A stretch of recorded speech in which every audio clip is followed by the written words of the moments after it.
नमस्कार दोस्तों, आपका स्वागत है हमारे YouTube चैनल गौरी शंकर कहानियाँ में। आज हम आपके लिए भाई दूज की कहानी लेकर आए हैं। तो चलिए शुरू करते हैं आज की कहानी। एक समय की बात है, एक बूढ़ी अम्मा थी। उनके एक बेटा और एक बेटी थी। बेटे की शादी हो चुकी थी। एक दिन भाई दूज के त्योहार पर बेटे ने बहन के घर जाने का आग्रह किया तो बूढ़ी अम्मा ने कहा, बेटा तेरी बहन तो बड़ी कलिया है, वो हर वक्त लड़ती है, तो उसके घर जाकर क्या करेगा। लेकिन बेटे के आग्रह करने पर बूढ़ी अम्मा ने उसे अनुमति दे दी। भाई अपनी बहन से मिलने के लिए घर से निकलता है। रास्ते में उसे नदी मिलती है। नदी कहती है, मैं तेरा काल हूँ, मैं तुझे डुबाऊंगी। तब भाई कहता है, मैं कई साल बाद अपनी बहन से मिलने जा रहा हूँ, उससे मिलके आने दो, फिर वापस आते वक्त तुम मुझे डुबा देना। वो नदी मान जाती है और उसे रास्ता दे देती है। थोड़ा आगे बढ़ता है तो उसे रास्ते में सर्प मिलता है। सर्प कहता है, मैं तुझे डसूंगा। तब भाई कहता है, पहले मुझे अपने बहन से मिलकर टीका लगवा लेने दो, फिर तुम मुझे डस लेना।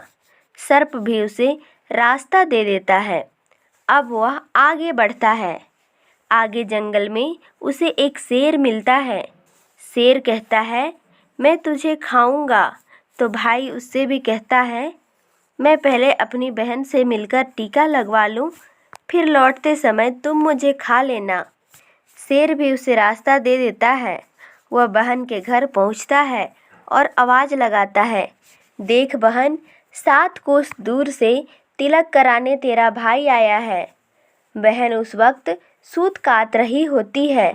तब उसकी सूत बीच में ही टूट जाती है। ये मान्यता है कि यदि सूत काटते वक्त सूत बीच में टूट जाए तो जिस बहन के इकलौते भाई होता है वो जब तक सूत पुनः जुड़ नहीं जाता तब तक बोलती नहीं है। भाई बाहर से पुनः आवाज़ लगाता है। भाई की आवाज़ सुनकर जब बहन आवाज़ नहीं देती तो भाई मन में सोचता है, मुझ गरीब से मेरी बहन बात नहीं करना चाहती है। माँ सही कहती है, मुझे यहाँ नहीं आना चाहिए था। ये सोचकर वह वापस जाने लगता है।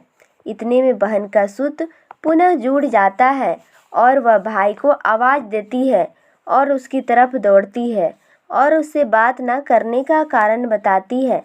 फिर प्यार और स्नेह से उसे घर में ले जाती है और फिर जाकर अपनी पड़ोसन से पूछती है कि कोई जान से भी प्यारा मेहमान आए तो क्या करना चाहिए। पड़ोसन मजाक में कह देती है कि तेल से चौका लगाना चाहिए और घी में चावल पकाने चाहिए। वो पड़ोसन का मजाक नहीं समझ पाती और वैसा ही करती है। अब ना तो चौका सूखता है और ना ही चावल पकते हैं। इधर भाई को भूख लग रही होती है तो वह बहन से कहता है, बहन भूख लगी है, खाना परोस दे। बहन कहती है, आज ना तो चौका सूख रहा है और ना ही चावल सीज रहे हैं। भाई पूछता है, तूने कैसा चौका लगाया है और चावल कैसे चढ़ाए हैं। बहन कहती है, मैंने पड़ोसन से पूछा था कि जान से प्यारा मेहमान आए तो क्या करना चाहिए, तो उसने कहा तेल से चौका लगाना चाहिए और घी में चावल पकाने चाहिए। भाई बोला, अरे मेरी भोली बहन, कभी तेल का चौका सूखा है और कभी घी में चावल पके हैं। तू ऐसा कर, पानी में चौका लगा और दूध में चावल पका। ऐसा करते ही चौका सूख जाता है और चावल भी पक जाते हैं। तब वह भाई को भोजन करा के उसके तिलक करती है। अगले दिन भाई बोलता है, माँ अकेली है, अब मैं घर वापस जाऊंगा। अगले दिन बहन जल्दी उठकर गेहूँ पीसकर भाई के लिए लड्डू बनाती है और कुछ लड्डू बच्चों के लिए रखकर अपने भाई को विदा कर देती है। सुबह जब बच्चे उठते हैं और अपनी माँ से खाने के लिए कुछ मांगते हैं तो माँ उन्हें वही लड्डू दे देती है। वह देखती है कि लड्डू तो हरे रंग के हो गए हैं। फिर वह चक्की में देखती है, उसमें गेहूं के साथ एक सांप भी पिस गया होता है। वो उन लड्डुओं को फेंक देती है और भाई के पीछे भागती है तो उसे रास्ते में पेड़ के नीचे अपना भाई दिखाई देता है। वह उससे पूछती है, मैंने तुझे जो लड्डू दिए थे वो तूने खाए तो नहीं? भाई कहता है, मैंने तो वो लड्डू अभी तक नहीं खाए हैं, वो इस पेड़ पर टंगे हैं। वो पेड़ से लड्डू उतारती है और गड्ढा करके उन लड्डुओं को वहीं गाड़ देती है और अपने भाई को सारी बात बताती है। भाई कहता है, तूने मुझे एक बार तो मौत से बचा लिया, पर मैं अपने पीछे कईयों को साय देकर आया हूँ। और वह बहन को सारी बात बताता है। दोनों वहाँ बैठे होते हैं तो बहन भाई से पानी मांगती है तो भाई कहता है, थोड़ी दूर में एक तालाब है, मैं वहाँ से पानी लेकर आता हूँ। बहन कहती है, मैं खुद चली जाती हूँ और पानी पीकर आ जाती हूँ। बहन जब तालाब पर पहुँचती है तो देखती है कि वहाँ एक बूढ़ी औरत बैठी है, तो वह उसके पास जाकर उससे पूछती है, तुम यहाँ क्यों बैठी हो? तब बूढ़ी औरत कहती है, मैं विधाता हूँ, एक बहन के भाई का रास्ता देख रही हूँ। तब वो पूछती है, माता वह कौन भाई है? तब विधाता कहती है, एक भाई है जिसके प्यार में उसकी बहन ने एक निर्दोष सांप की हत्या कर दी है। वह सोचती है कि यह तो मेरा ही भाई है। वह घबराकर विधाता से पूछती है, माँ उस भाई को बचाने के लिए क्या करना होगा? विधाता उससे कहती है कि उसकी एक बहन है, वह उसे गालियाँ दे और उसकी शादी होने तक यदि वो हर घात टाल देती है तो उसका भाई बच सकता है। वो तुरंत अपने भाई के पास जाकर उससे कहती है कि मैं तुझे घर तक छोड़ने चलूँगी, पर रुक, मैं अभी आती हूँ। फिर वह शेर के लिए मांस, सांप के लिए दूध और नदी के लिए ओढ़नी लेकर आती है और दोनों भाई बहन आगे बढ़ते हैं। रास्ते में उन्हें शेर मिलता है। जब वह भाई को खाने के लिए आता है तो बहन उसे मांस का टुकड़ा डाल देती है। शेर मांस के टुकड़े को खाने लगता है और दोनों भाई बहन आगे बढ़ जाते हैं। आगे उन्हें एक सांप मिलता है।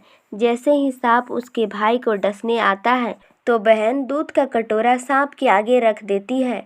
सांप दूध पीने लग जाता है और दोनों फिर से आगे बढ़ जाते हैं।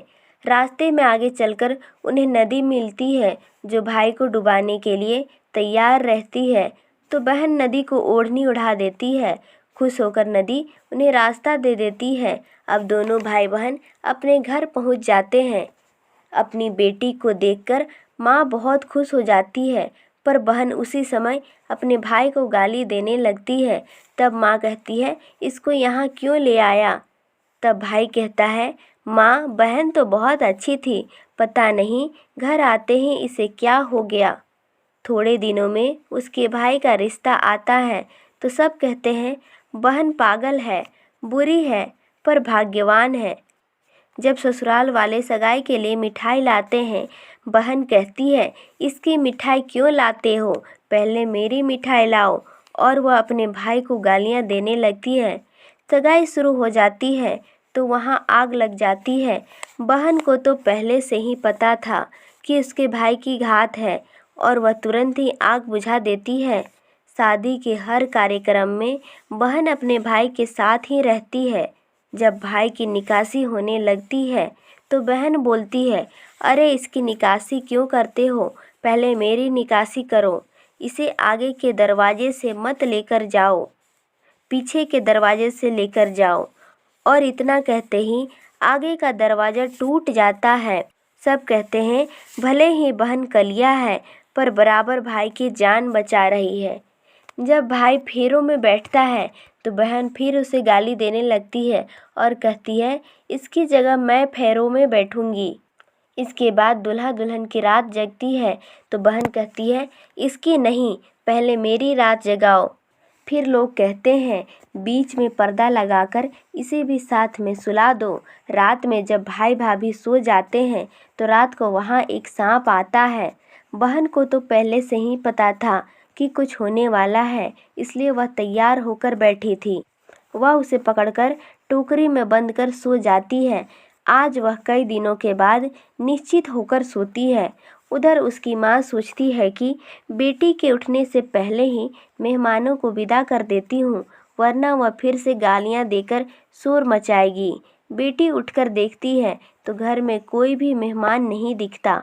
वो माँ से पूछती है कि सब मेहमान कहाँ चले गए। माँ कहती है मैंने सभी को विदा कर दिया है। बेटी कहती है सब मेहमानों को फिर से बुलाओ, तभी मैं विदा होऊंगी। उसके कहे अनुसार माँ सबको वापस बुलाती है।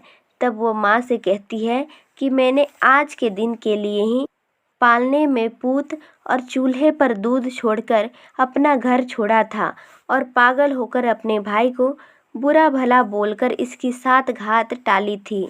मैंने इसे बचाने के लिए ही ऐसा किया था। यह सुनकर माँ और उसका भाई बहुत खुश हो जाते हैं और उसे विदा करते हैं और फिर सभी मेहमान को भी विदा करते हैं। सभी बहनें अपने भाई की लंबी उम्र की कामना करते हुए भाई दूज के दिन अपने भाई को तिलक करती हैं और उनकी खुशहाली की कामना करती हैं।